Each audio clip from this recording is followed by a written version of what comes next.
Boa noite, amados irmãos. Graça e paz. Sejam bem-vindos para podermos juntos realizarmos a leitura orante do Salmo. Hoje a gente tem um salmo desafiador, meus irmãos. É o salmo de número 68, um dos salmos mais difíceis do saltério, tá? Mas com a graça de Deus, eu tenho convicção de que, por sua misericórdia e muito amor para conosco, Ele tratará conosco por meio desse salmo e falará ao nosso coração. É um salmo atribuído a Davi e é um salmo extenso. Tem 35 versos. Então, se a gente fosse fazer uma meditação como de costume, um pouco mais extensiva e explicativa, pode ser que a gente demorasse muito nesse salmo. Então, eu vou pedir a Deus a sua graça para que Ele me ajude a ser mais conciso e objetivo e para que Ele possa, a partir daquilo que é possível nesse tempo de devocionalidade, tratar com os nossos corações. Vamos sem demora, então, ao Salmo. Eu só farei uma leitura, obviamente, né, desse Salmo e logo em seguida a gente faz aquele silêncio para meditarmos em alguma palavra que porventura Deus tenha tratado conosco de maneira especial. E depois a gente inicia com a interpretação do texto e a aplicação, para ao fim, com a graça de Deus, fazermos uma oração. Que Deus seja bondoso para conosco e nos agracie nesse momento de devocionalidade cristã. Vamos lá. Salmo de número 68. Salmo 68. Na versão Almeida Revista e Atualizada, a gente tem um título: A Vitória de Deus sobre os seus inimigos. Ao mestre de canto, Salmo de Davi, cântico. Levanta-se, Deus, dispersam-se os seus inimigos. De sua presença fogem os que o aborrecem. Como se dissipa a fumaça, assim tu os dispersas. Como se derrete a cera ante o fogo, assim a presença de Deus perecem os iníquos. Os justos, porém, regozijam, exaltam na presença de Deus e folgam com alegria. Cantai a Deus, salmodiai o seu nome, exaltai o que cavalga sobre as nuvens. Senhor é o seu nome, exultai diante dele. Pai dos órfãos e juiz das viúvas, é Deus em sua santa morada. Deus faz com que o solitário more em família, tira os cativos para a prosperidade. Só os rebeldes habitam em terra estéril. Ao saíres, ó Deus, à frente do teu povo, ao avançares pelo deserto, tremeu a terra, também os céus gotejaram a presença de Deus. O próprio Sinai se abalou na presença de Deus, do Deus de Israel. Copiosa chuva derramaste, ó Deus, para a tua herança. Quando já ela estava exausta, tu a restabeleceste. Aí habitou a tua grei. Em tua bondade, ó Deus, fizeste provisão para os necessitados. O Senhor deu a palavra, grande a falange das mensageiras das boas novas. Reis de exércitos fogem. A dona da casa reparte os despojos. Por que repousais entre as cercas dos apriscos? As asas da pomba são cobertas de prata, cujas penas maiores têm o brilho flavo do ouro. Quando o Todo-Poderoso ali dispersa os reis, cai neve sobre o monte Zalmon. O monte de Deus é Bazã, terra de elevações é o monte de Bazã. Por que olhais com inveja aos montes elevados? O monte que Deus escolheu para a sua habitação. O Senhor habitará nele para sempre. Os carros de Deus são 20.000, sim, milhares de milhares. No meio deles está o Senhor. O Sinai tornou-se em santuário. Subiste às alturas, levaste cativo o cativeiro, recebeste homens por dádivas, até mesmo rebeldes, para que o Senhor Deus habite no meio deles. Bendito seja o Senhor, que dia a dia leva o nosso fardo. Deus é a nossa salvação. O nosso Deus é o Deus libertador. Com Deus, o Senhor, está o escaparmos da morte. Sim, Deus parte a cabeça dos seus inimigos e o cabeludo crânio do que anda nos seus próprios delitos. Disse o Senhor: de Bazã os farei voltar, falo-ei tornar das profundezas do mar, para que banhes o pé em sangue e a língua dos teus cães tenham o seu quinhão dos inimigos. Viu-se, ó Deus, o teu cortejo, o cortejo do meu Deus, do meu rei, do santuário. Os cantores iam adiante, atrás os tocadores de instrumentos de corda, em meio às donzelas com adufes. Bendizei a Deus nas congregações, bendizei ao Senhor, vós que sois da estirpe de Israel. Ali está o mais novo, Benjamim, que os procede os príncipes de Judá, com o seu séquito os príncipes de Zebulon e os príncipes de Naphtali. Reúne, ó Deus, a tua força, força divina, que usaste a nosso favor, oriunda do teu templo em Jerusalém. Os reis te oferecerão presentes. Reprime a fera dos canaviais, a multidão dos fortes com touros e dos povos com novilhos. Calcai os pés, os que cobiçam barra de prata. Dispersa os povos que se comprazem na guerra. Príncipes vêm do Egito. Etiópia corre a estender mãos cheias para Deus.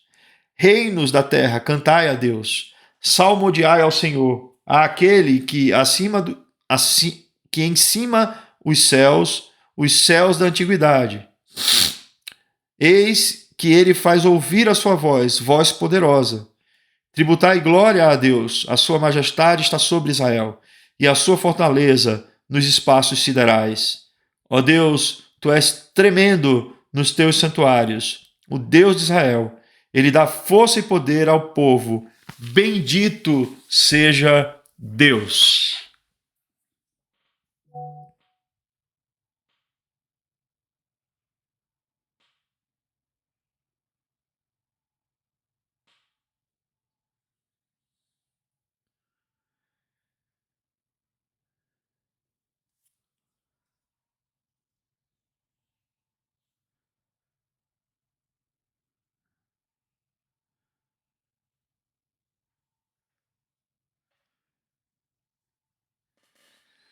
Bendito seja Deus na história do seu povo.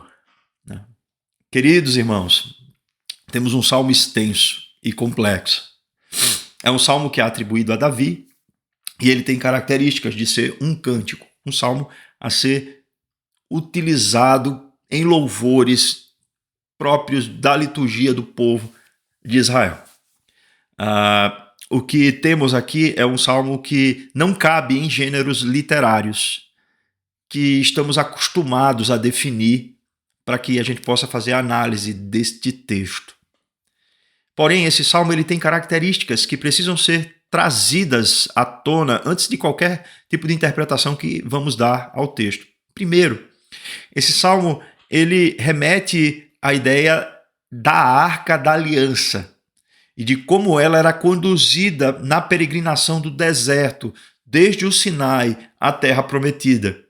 E essa condução da arca se dava propriamente a partir daquilo que o próprio Deus fazia com que o povo se dirigisse a partir da teofania, da nuvem, ou seja, da manifestação que ele tinha daquela nuvem, da coluna de nuvem, né, de dia sobre o povo, e à medida que essa nuvem se deslocava, a arca, o tabernáculo era desmontado e a Arca da Aliança era sendo conduzida, e de acordo com que aquela nuvem ia se deslocando, assim também com a coluna de fogo, nos casos da noite.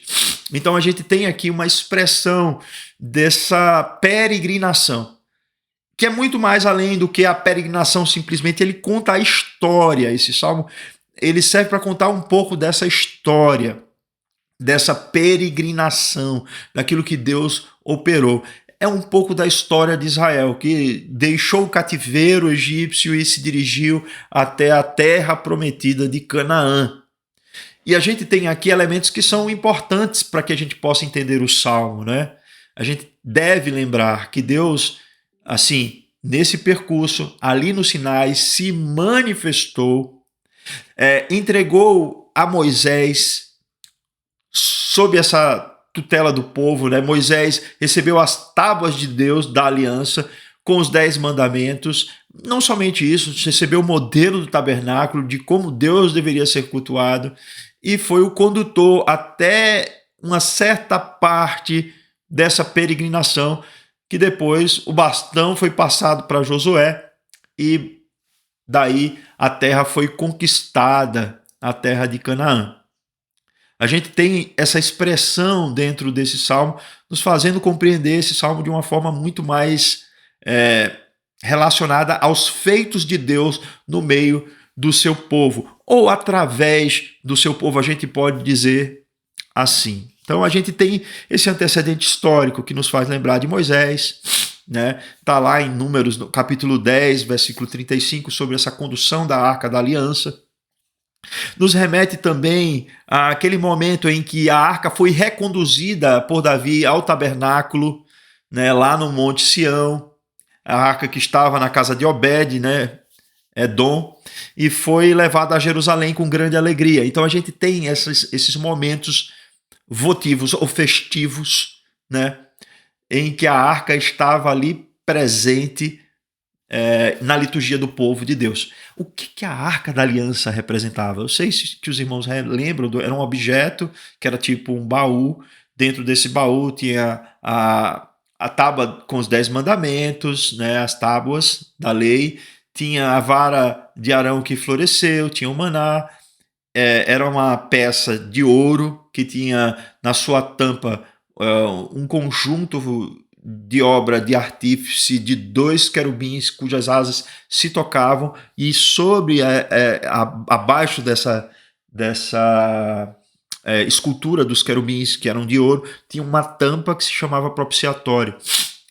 A Arca da Aliança era a representação da presença de Deus em meio do seu povo, em meio ao seu povo.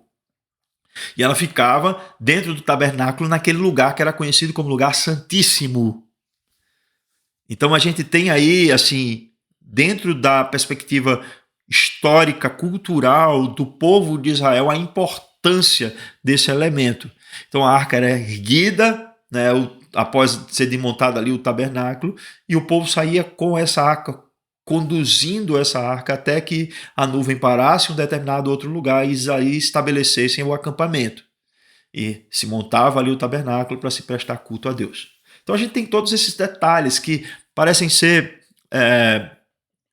muito específicos do povo da Antiga Aliança e que a gente, né, talvez não precise saber, mas isso é uma ilusão. É importante a gente compreender estas questões, porque elas nos apontam muita coisa a respeito da nossa história da redenção, que foi efetuada de forma plena por meio do sacrifício de Jesus Cristo. Então, a gente tem aqui essa expressão. Se você vê aí do verso 1 até o verso 6, a gente vai ter uma abertura. É quase que um resumo para se explicar tudo aquilo que Deus fez nessa história antes de se contar passo a passo alguns aspectos dessa história de maneira mais detalhada. Então a gente tem do 1 ao 6, esse momento de súplica, de convocação do povo a se louvar a Deus, né? Então se fala de Deus como aquele que se preocupa com aqueles que são mais vulneráveis do povo, fala do tabernáculo de Deus como um lugar em que Deus recebe a estes também, e eles encontram a sua família, né, nesse lugar. Então, o Senhor está sendo identificado como uma referência clara dentro da história do povo de Israel a partir deste salmo. É isso que a gente tem nesses 6 primeiros versos. E nos versos restantes, meus irmãos, aí tem uma breve história de Israel. do Egito até Jerusalém. A gente tem uma breve história que vai do versículo 7 até o versículo 35. O que isso de início pode nos fazer entender? É que nós, meus irmãos, somos um povo de memória, às vezes, muito frágil. A gente esquece muito com muita facilidade coisas que não deveríamos sobre a nossa história familiar, a nossa história de vida, a história do nosso país, a história da humanidade, né? E às vezes até mesmo a história da salvação.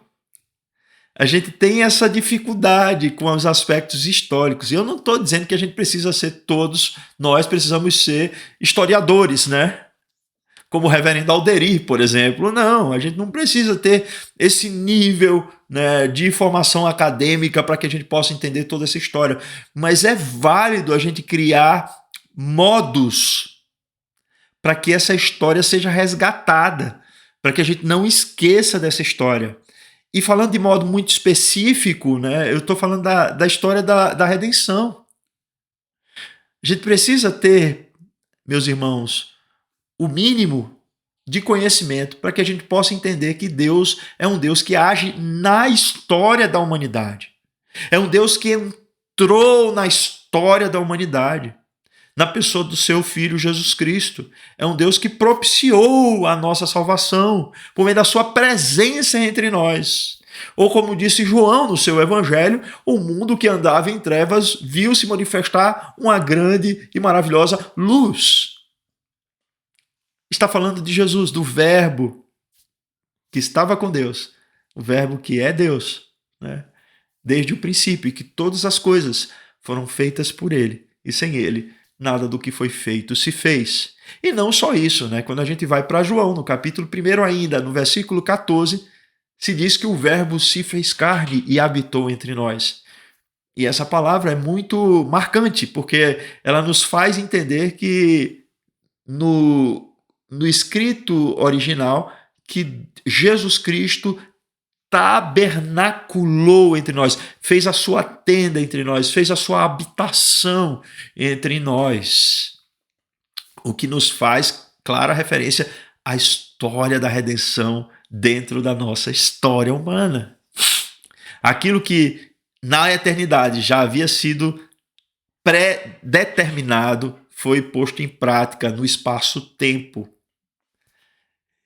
E no meio de nós, Jesus Cristo cumpriu o propósito de Deus para a nossa salvação. Então, assim, temos um paralelo disso. E eu não estou aqui simplesmente alegorizando o texto, como algumas pessoas costumam pensar, né, de que quando a gente faz esse paralelo com Jesus, a gente está tentando criar, em questões muito concretas da liturgia do povo de Deus, de Israel, aspectos meramente espirituais, né? Não, porque o próprio escritor aos Hebreus, ele fala disso, que todas essas coisas eram símbolos de algo que era muito mais real, muito mais concreto até, que é a realidade, a verdade de Jesus Cristo entre nós, né? Jesus é chamado de Emanuel, Deus conosco. E ele, de fato, fez aquilo que tudo no Antigo Testamento apontava para o seu cumprimento. Jesus veio e realizou. Ele cumpriu de forma completa e perfeita. Então vamos lá, né? Nos primeiros versos aí, que a gente tem aí, do verso 1 ao verso 6. Ele começa dizendo assim: levanta-se Deus, dispersam-se os seus inimigos. De sua presença fogem os que o aborrecem. Como se dissipa a fumaça, assim tu os dispersas. Como se derrete a cera ante o fogo, assim a presença de Deus perecem os iníquos. Os justos, porém, se regozijam, exultam na presença de Deus e folgam com alegria. O que é que ele está dizendo aqui? Observem. Levanta-se Deus. Ele está falando do erguer da arca, tá? Da aliança nessa peregrinação, e Deus ia à frente do seu povo, é isso que ele está dizendo. Com aquela representação, isso se tornava nítido, concreto na história do povo de Deus. Deus está conosco, Deus está no meio de nós, Deus dirige as nossas vidas, Deus dirige os nossos passos. É isso que o texto está trazendo aqui. Levanta-se Deus, é o momento que a arca era levantada. a Arca da Aliança. Mas também sugere que, de forma mais espiritual, Deus estava presente, dando vitória ao seu povo na conquista da terra. E ele dava vitória desde o princípio. Deus é quem se levantou, e ao se levantar, ele passou a dirigir ali o seu povo naquela peregrinação até a terra que ele havia prometido a Abraão. Então, observem, né, meus irmãos, que existe aqui uma característica de que o Salmo, ele tem um ponto central, e o ponto central desse Salmo é a presença de Deus na história do povo de Israel. A presença de Deus, como a gente vai perceber, para a redenção, para a salvação do seu povo, para resgate, para restabelecer esse povo na terra que ele prometeu. É isso que o texto está dizendo aqui para nós, já de cara, já de início, né? E ele continua dizendo assim: cantai a Deus, salmodiai o seu nome, exaltai o que cavalga sobre as nuvens. Senhor é o seu nome, exultai diante dele. Aqui se pede para que esse salmo seja cantado com toda a alegria. Nesse momento, o que está sendo ministrado ao povo é o seguinte: agora a gente precisa cantar com toda a alegria a história da nossa salvação. Então, isso nos faz pensar sobre a nossa vida também, aquilo que Deus operou em nós, na nossa história particular, na história da nossa família. Isso faz com que a gente possa perceber a atuação de Deus, nos resgatando, né, daquele lugar que era um lugar tenebroso, de maldição do pecado, para uma liberdade de filhos de Deus, por adoção, através de Jesus Cristo. Então temos aqui motivos de sobra para cantarmos um hino de louvor a esse Deus, que trate da história da redenção de Deus, e como essa história nos alcançou, individualmente e como povo de Deus também. Não podemos nos esquecer. A gente precisa de marcos, meus irmãos, para lembrarmos da nossa história. A nossa igreja, em setembro agora, ela vai ter esse mês de comemoração do seu aniversário. E por que isso é importante? Para que a gente celebre os anos em que a nossa igreja local, dentro desse corpo da história da redenção, passou a ser um instrumento de Deus, para que famílias se ajuntem nesse lugar, para que pessoas que estavam longe da presença de Deus possam agora perceber na vida delas a presença de Deus. Pessoas que viviam como servos da atuação do mal, serem agora trazidos à família de Deus. Pessoas que viviam destruídas pelo seu pecado, pela sua própria indignidade, agora são transformadas em pessoas que conclamam o nome de Deus e adoram o nome de Deus com alegria. É por isso que os versos subsequentes do Salmo, observem o que Deus fala sobre isso. O que o salmista fala sobre Deus, melhor dizendo. Ele diz assim: Pai dos órfãos e juiz das viúvas é Deus em sua santa morada. Ele está falando do tabernáculo, né? Deus faz com que o solitário more em família, tira os cativos para a prosperidade, só os rebeldes habitam em terra estéril. Ele está dizendo aqui daqueles que ficaram no deserto, né? Só os rebeldes habitam em terra estéril. Mas ele está falando de pessoas frágeis, pessoas vulneráveis, pessoas que não eram filhos, eram órfãos, né? Da filiação espiritual, e passaram agora a ser integradas por meio de um ato soberano de Deus que as escolheu. E tem em sua presença essas pessoas agora uma família, pessoas que eram solitárias, encontraram lugar. Será que isso também não aconteceu na nossa vida? Irmãos, porque na atualidade, dizermos que somos evangélicos, crentes, né, não soa tão pejorativo quanto há anos atrás, em que existia a perseguição católica, por exemplo, aos protestantes. Existia em Pernambuco, por exemplo, eu conheci pessoas, presbíteros da igreja, inclusive presbiteriana, que eles me contaram que no dia em que eles disseram assim: pai, eu sou crente, né? Jesus me salvou, agora eu sou crente. A família se voltou contra ele. Inclusive, teve pais que disseram para esse filho assim o seguinte: a partir de hoje você não tem mais pai, você é órfão de pai, você é órfão de pai e mãe, né? Assim, você não tem mais, não nos procure mais. Mas o evangelho, meus irmãos, alcançando essas pessoas, deu a elas uma família, a família da aliança. E agora essas pessoas que viviam como solitárias encontram na presença de Deus solidariedade. Pelo menos é o que se espera. Encontram na presença de Deus a filiação espiritual que é necessária para que elas possam viver contentes e conclamarem o povo a cantar alegremente em louvor ao seu nome. Observe, meus irmãos, que é isso que ele trata. Pai dos órfãos e juiz das viúvas. É Deus em sua santa morada. A igreja local, meus irmãos, ela precisa enfatizar isto, né?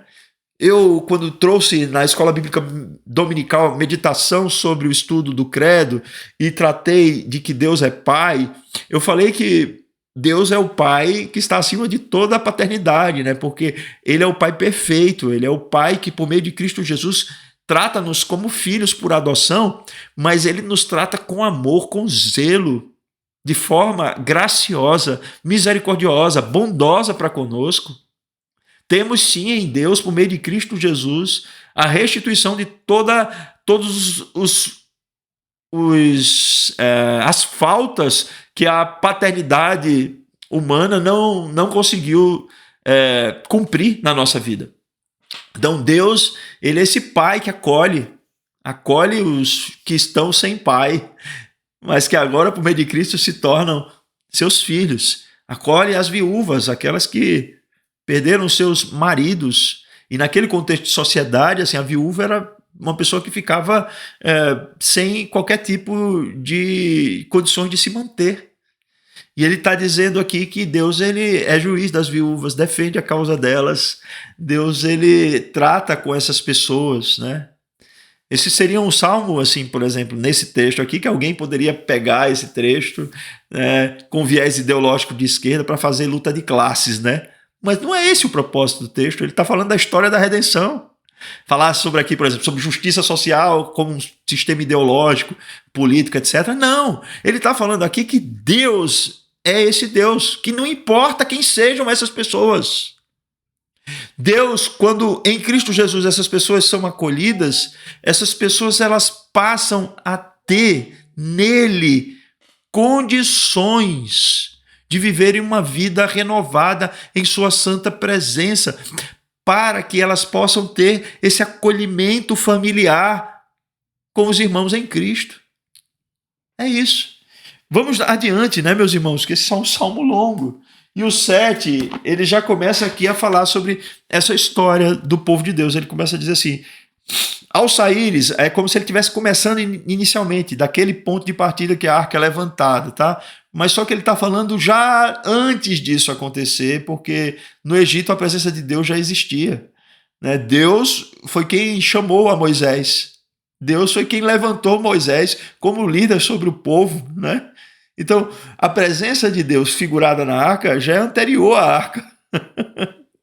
E ele vai dizer assim: ao saíres, ó Deus, à frente do povo, ao avançares pelo deserto, tremeu a terra, também os céus gotejaram a presença de Deus. O próprio Sinai se abalou na presença de Deus, do Deus de Israel. Copiosa chuva derramaste, ó Deus, para a tua herança. Quando ela já estava exausta, tu a restabeleceste. Isso nos faz lembrar desse período em que o povo viveu cativo no Egito, né, sobre a opressão do faraó, e como Deus libertou esse povo, indo à frente desse povo no deserto, né? Lembra que Moisés ia até faraó e dizia que Deus convocou o povo para prestar culto a ele, que eles precisavam ir para o deserto para fazer isso, e faraó se colocava de maneira contrária, em oposição a esse povo. E aí o que a gente tem aqui agora, nesse exato momento? A gente tem Deus, né, levantando Moisés, tirando esse povo ali por mão forte, fazendo sinais e prodígios, fazendo com que o povo pudesse atravessar ali o Mar Vermelho, para que chegasse até ali na região do Sinai e ele se revelasse a esse povo na preparação para que esse povo entrasse na Terra Prometida.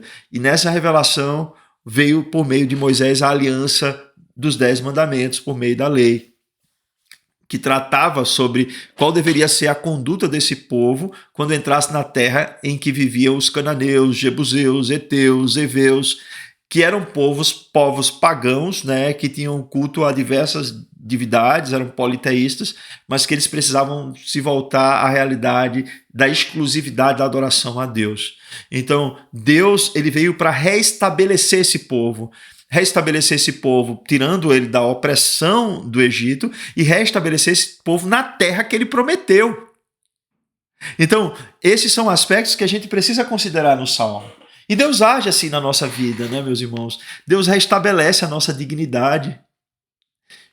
Deus age de maneira... Quantas pessoas a gente conhece, né, que pela ação de Deus, Deus propiciou a elas uma dignidade que elas não tinham antes, né?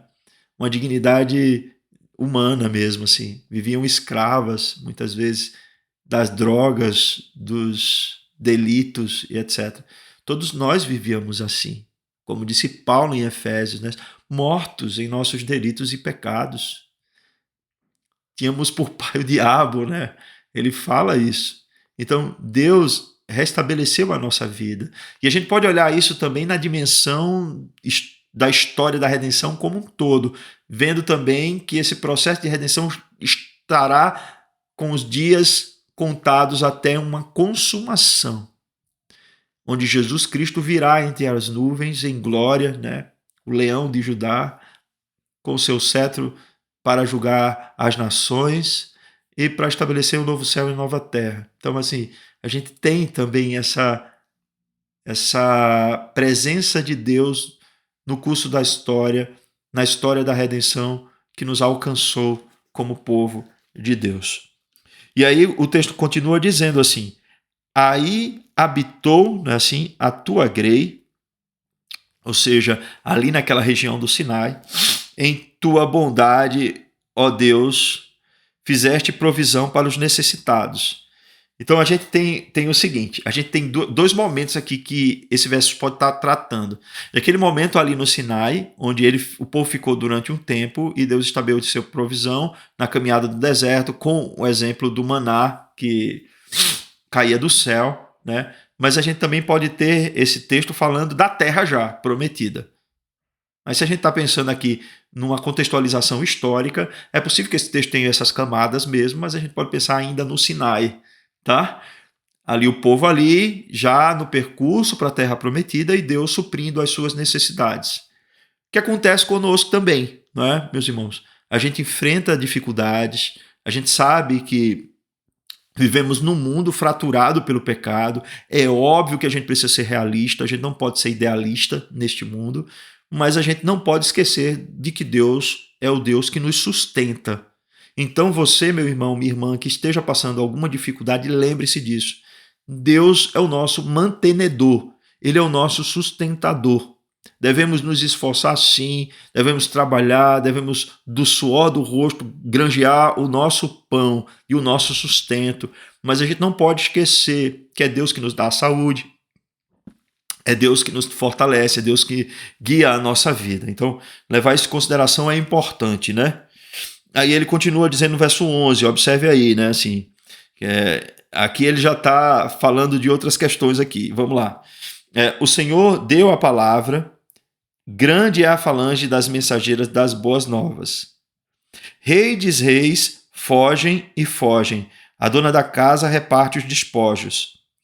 Porque repousais entre as cercas dos apriscos, as asas da pomba estão cobertas de prata, cujas penas têm o brilho flavo do ouro. Observem aqui, meus irmãos, ele está falando aqui de Deus dando a palavra, de Deus usando de mensageiros. A palavra está no feminino aqui, mas não quer dizer necessariamente que sejam mensageiras mulheres, assim, pensando de maneira mais concretas, porque a palavra pregador, correlete, que está no livro de Eclesiastes, né, que a palavra Eclesiastes é uma transliteração da Septuaginta, né, da versão grega do Antigo Testamento. Mas assim, o que está dizendo aqui é que Deus traz boa nova ao seu povo, né? E a boa nova ao seu povo implica na conquista da terra. E ele está falando aqui nesse cenário em que o povo entra, conquista a terra e reparte os despojos. E em se repartir os despojos, que está aqui, né? Os exércitos fogem, a dona da casa reparte os despojos. E aí ele diz assim: porque repousais entre as cercas dos apriscos, as asas da pomba estão cobertas de prata, cujas penas maiores têm o brilho do favo do ouro. É como se as aves estivessem trazendo os despojos da guerra, entendeu? O brilho reluzente é como se essas aves, que são as mensageiras, e trazem esses despojos como provas, né, de que Deus deu vitória ao seu povo nessa peleja para a conquista da terra que ele prometeu. Então Deus, meus irmãos, ele supre as nossas necessidades. Deus nos dá vitória em meio às batalhas do cotidiano. A gente sabe disso e a gente precisa cantar louvores a ele em função dessas questões também. A gente não pode esquecê-las. Vamos adiante, diz assim o texto: quando o Todo-Poderoso ali dispersa os reis, cai neve sobre o monte Zalmon. O monte de Deus é Bazã, terra de elevações é o monte de Bazã. Porque olhais com inveja os montes elevados, o monte que Deus escolheu para a sua habitação, o Senhor habitará nele para sempre. Os carros de Deus são 20.000, sim, milhares de milhares, no meio deles está o Senhor. O Sinai tornou-se em santuário. Subiste às alturas, levaste cativo o cativeiro, recebeste homens por dádivas, até mesmo rebeldes, para que o Senhor Deus habite no meio deles. Observem aqui, meus irmãos, muito claramente, que Deus está aqui apontando que toda a conquista do povo se deve ao fato da presença dele no meio do povo. É por isso que ele diz assim: olha, não tenham inveja dos outros montes. Ele está falando do Monte Zalmon, ele está falando de um monte ali que ficava entre o Sinai e Sião, vamos colocar assim, na peregrinação, tá? Ali próximo a Siquém, onde ficava a cordilheira de Bazã. Então, eram esses montes aqui de Bazã, eram montes altos, eram montes que chamavam a atenção. E o Monte Sião, meus irmãos, para quem conhece da geografia de Israel, sabe que não é um monte tão alto assim, pelo menos não tão imponente quanto parece esses outros montes.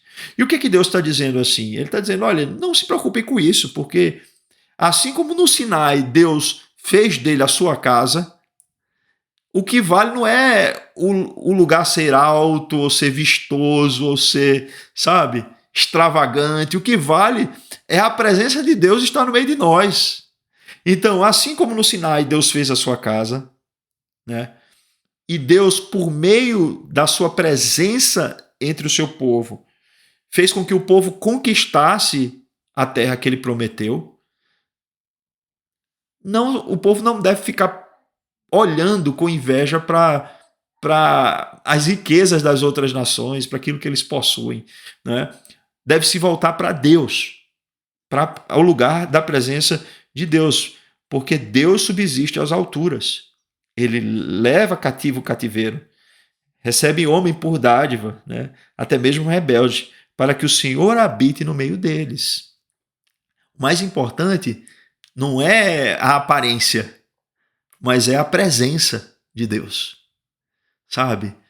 Às vezes, meus irmãos, a gente se ilude um pouco com isso, né? A gente vê essas megas igrejas, né, com todo aquele aparato técnico, todo aquilo. E a gente diz: nossa, como eu gostaria que a minha igreja local tivesse todos esses recursos. Irmãos, esses recursos podem vir e serão bem-vindos, mas o que a gente precisa mesmo é da presença de Deus, não é?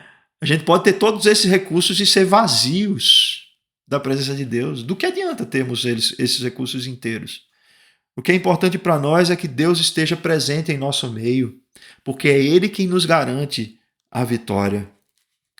E aí ele diz aqui no verso 19: Bendito seja o Senhor, que dia a dia leva o nosso fardo. Deus é a nossa salvação. O nosso Deus é o Deus libertador. Com Deus, o Senhor, está ao escaparmos da morte. Então, meus irmãos, observem, na história do povo de Israel, na história do povo de Deus, Deus demonstrou, por meio de seus atos, não é? De seus atos, que ele é um Deus libertador. Então a gente louva a Deus por quem ele é, mas a gente louva a Deus também por suas obras. Essa história de que a gente não deve louvar a Deus pelas suas obras, isso não tem base na Bíblia. A gente louva a Deus por quem ele é, mas a gente louva a Deus também pelo que ele fez. Afinal de contas, o que Jesus fez é uma obra de Deus para a nossa salvação. Então temos isto aqui muito bem definido no Salmo. Olha o que ele continua a dizer aqui também, né? Sobre as vitórias de Deus contra os inimigos, né? Eu sei que essa é uma linguagem, meus irmãos, que é politicamente incorreta, tá? Mas a gente está falando de guerras, de batalhas, né? Onde homens estão com espadas na mão lutando contra outros homens. A gente tem que... não pode... como é que eu posso dizer? Suavizar o texto sagrado, torná-lo mais palatável para o nosso tempo, etc. Eu acho que não, esse não é o caminho. A gente tem que interpretar o que está aqui.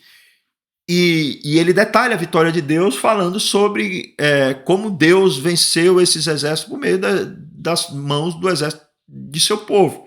Ele diz assim: sim, Deus parte a cabeça dos seus inimigos e o cabeludo crânio no que anda nos seus próprios delitos. Disse o Senhor: de Bazã os farei voltar, falo-ei tornar das profundezas do mar, para que banhes o pé em sangue, e a língua dos teus cães tenha o seu quinhão dos inimigos. Então, meus irmãos, está falando dessas batalhas da conquista, tá? E é um cenário de guerra. Não dá para ler esse texto aqui e não imaginar isso. Mas a gente também pode fazer essa leitura sobre... porque ele fala aqui de delitos, de pecados. E a gente pode falar sobre a hediondez do pecado. O pecado, meus irmãos, ele é hediondo, porque ele é um agravo. Contra quem? Contra a santidade de Deus. Por quê? Porque é a transgressão à lei de Deus. Então, o pecado, meus irmãos, merece castigo. Não pense que o nosso pecado não merece castigo, não. Não crie na sua ideia uma visão humanista a respeito da salvação, porque essa visão não é bíblica. Na verdade, meus irmãos, somos dignos, sim, de receber o pago pelos nossos pecados. O problema é que não na nossa geração a gente acredita que a gente tem alguma coisa que possa ser agradável a Deus para oferecermos a Ele. E não temos. Não fosse o fato de Jesus Cristo ter recebido sobre si o juízo contra os nossos pecados, porque Jesus Cristo recebeu sobre ele a ira de Deus contra o nosso pecado. O que fez Jesus Cristo dizer: Senhor, Senhor, por que me desamparaste? Deus meu, por que me desamparaste? Foi o castigo que foi imputado a ele por conta do nosso pecado, porque ele assumiu de forma substitutiva esse castigo. Então, meus irmãos, nosso pecado é um agravo. Foi o nosso pecado que fez Jesus Cristo sofrer na cruz. Não vamos suavizar o pecado. Não vamos tratá-lo como se fosse uma coisinha assim boba. Ah, já somos salvos, agora a gente pode viver o que a gente quiser, porque no fim das contas já estamos salvos. Se você pensa assim, você nunca foi salvo. Porque você que é salvo, você sabe o preço que foi pago ali na cruz pelos nossos pecados. O pecado é hediondo. Precisamos levar isso a sério. O texto continua dizendo aqui no versículo 24: Viu-se, ó Deus, o teu cortejo, o cortejo do meu Deus, do meu rei no santuário. Os cantores iam adiante, atrás dos tocadores de instrumentos de corda, em meio às donzelas com adufes. Ele está falando do cortejo da arca, tá, meus irmãos? Até o tabernáculo. Então ele está, nesse momento, está dizendo assim: olha, o povo se alegrou em tua presença, Senhor. Irmãos, a gente precisa entender isso, né? A gente se alegra no culto, na presença de Deus? A gente pode se alegrar, meus irmãos. Fervor é a alegria do coração na presença de Deus. E aí ele diz assim, no verso 26, bendizei a Deus nas congregações, bendizei ao Senhor, vós que sois da estirpe de Israel. Bendigam ao Senhor, alegrem o coração de vocês, exultem, como diz lá no início do texto, cantem louvores a Deus, glorifique o nosso Pai Celestial pelas obras de salvação, por tudo aquilo que Ele fez por nós, porque reconhecemos a hediondez do pecado, sabemos que Ele merece sim a justiça de Deus. Deus, Ele não vai tratar do pecado como se fosse uma coisa que não tem o seu agravo na nossa vida. Mas Jesus Cristo assumiu sobre si o nosso pecado. Jesus Cristo trouxe, por meio do seu sacrifício, a libertação que precisávamos, porque éramos filhos da ira, né? Inimigos de Deus, tínhamos por pai o diabo, vivíamos mortos em nosso delito de pecado, mas Jesus Cristo nos restabeleceu. Será que não podemos nos alegrar na presença dele? Será que isso não nos move a cantar louvores a ele? Será que o nosso coração não se enche de fervor? Será que não temos aí condições de bendizer ao nome do Senhor, de darmos glória ao seu nome? Aqui em diante ele vai tratar sobre as tribos de Israel nesse cortejo, né? E a arca ia à frente e as tribos iam conjuntamente. E aí ele vai falar sobre isso. Reúne, Deus, a tua força, né? Aqui no versículo 27. Ali está o mais novo, Benjamim, que os precede, os príncipes de Judá, como seus séquitos, os príncipes de Zebulon, os príncipes de Naphtali. Ele está falando do cortejo em que a arca estava sendo conduzida.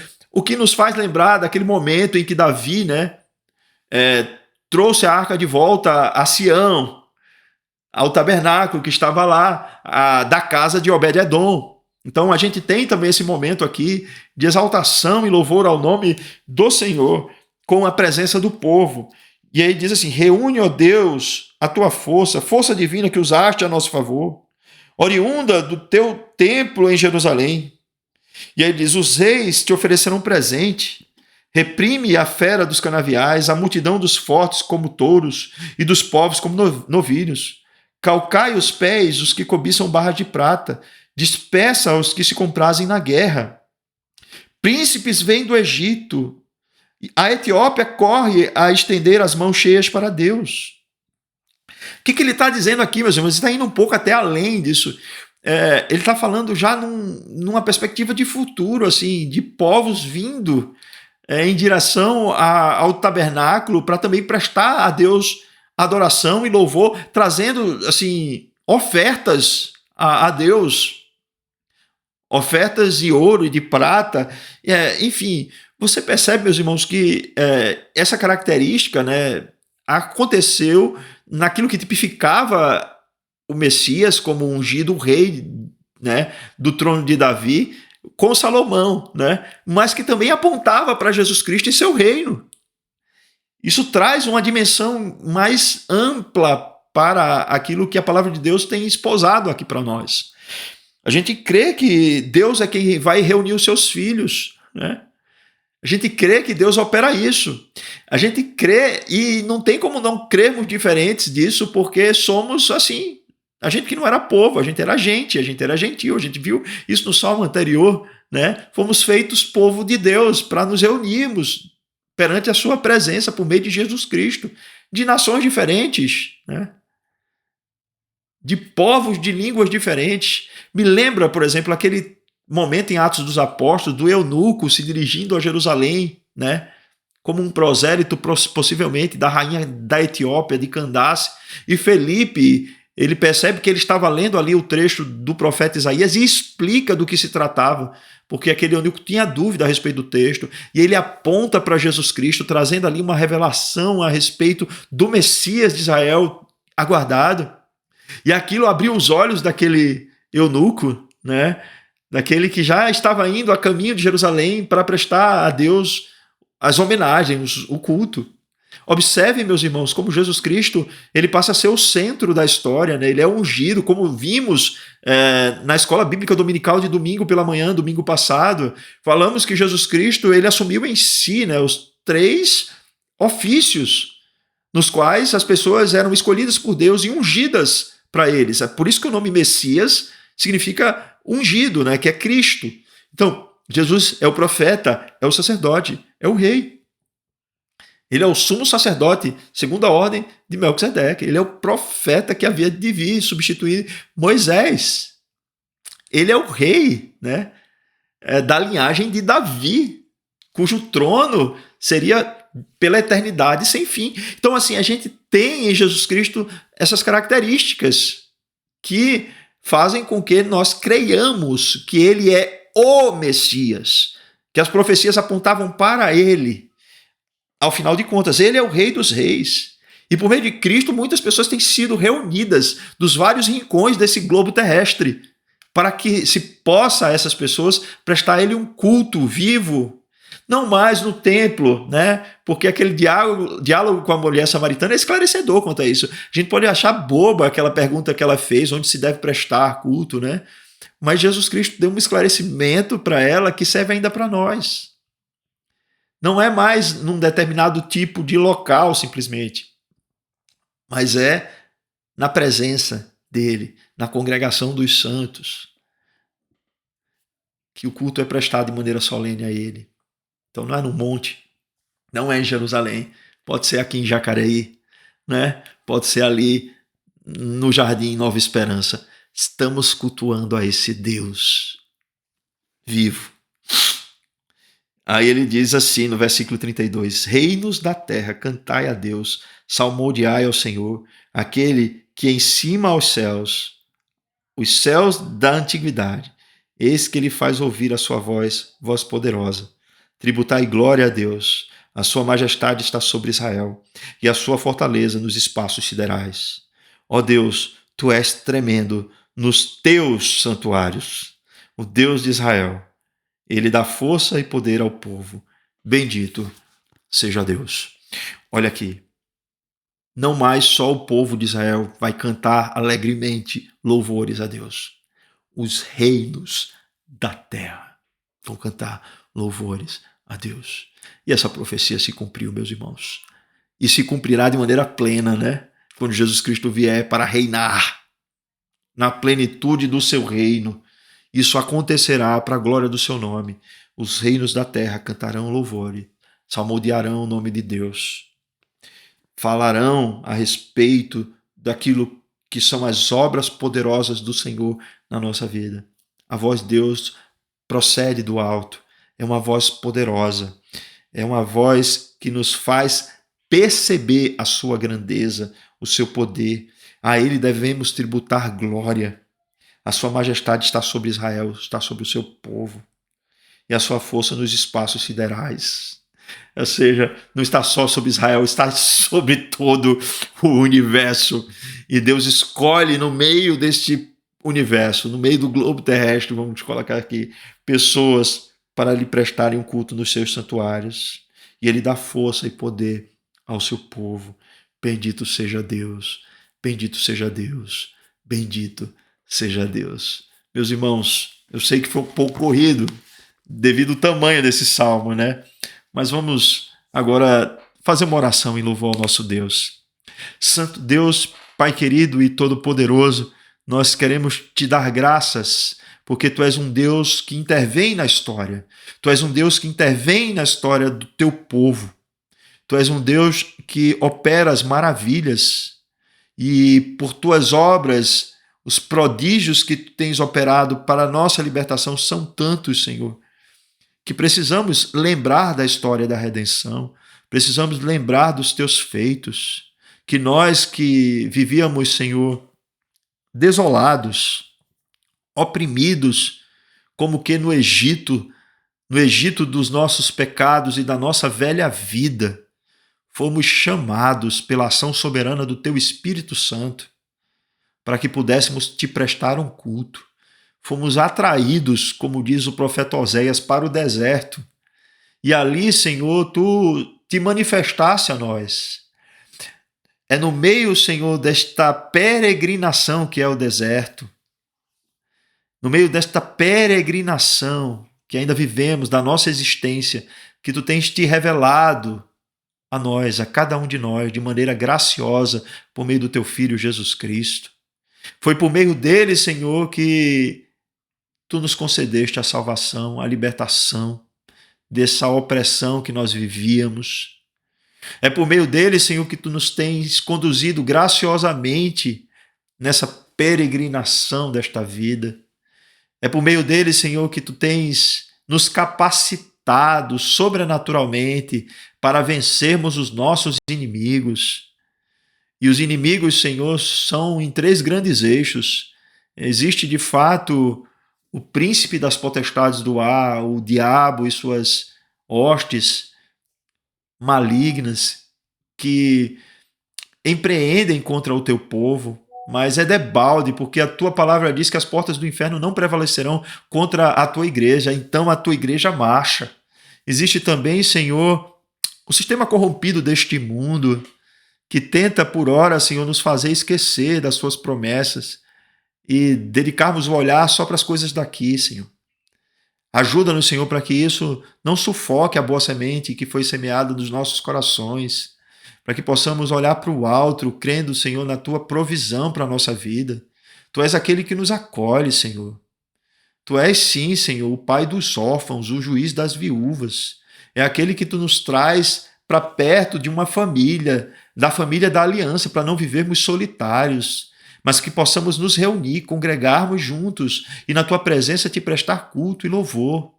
Somos gratos a ti, Senhor, porque sabemos que tu nos tens conduzido até aqui, mas que não ficará até aqui, porque tu és aquele que começou em nós a boa obra da salvação e farás com que essa obra seja completa para teu louvor e glória até o dia de Jesus Cristo, porque ansiamos pela vinda, pelo retorno do teu Filho Jesus Cristo, para reinado eterno do teu Filho Jesus Cristo entre nós, para vermos, Senhor, todas as nações se curvando na presença de Jesus, para que possamos, na tua bem-aventurada presença, Senhor, vivermos para louvor da tua glória, rendendo graças ao teu nome, tributando a ti louvor, bendizendo desde agora até a eternidade sem fim o teu nome, Jesus.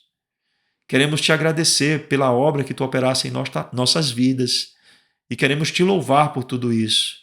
Abençoa cada um de nós, Senhor, que ficamos até aqui nesta leitura orante dos Salmos. Aplica a tua palavra em nossos corações. É isso que nós oramos e agradecemos por Cristo Jesus, teu Filho, nosso Senhor. Amém e amém. Amém, queridos irmãos. Até a próxima. Nos vemos, então, na próxima semana, se Deus assim permitir, em mais uma leitura orante dos Salmos. Tchauzinho. Tchau, tchau para vocês.